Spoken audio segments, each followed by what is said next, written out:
Okay, the first impact, of course, is going to be on the US itself, because if you're importing something and there are tariffs imposed on whatever you import, then the cost of those products goes up, and so inflation also goes up generally if companies pass it on, which really means higher inflation generally in the US, and it also means interest rates staying higher for longer, and has been one of the reasons why the Federal Reserve has not cut interest rates in its late January meeting. The second impact is what happens to trade more generally. Obviously, the countries that are exporting are going to find it more difficult to do so because their products become more expensive, and some of the production will shift to the US to take advantage of that. So that's the second impact.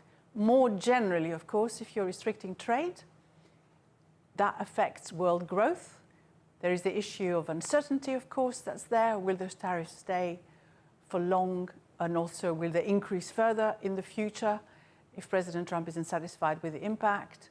So that means that there is going to be a revision of the forecasts, whether it's from the IMF, the International Monetary Fund, or the World Bank, or anyone else who produces world forecasts. So we're looking for growth to be slower in the rest of the world.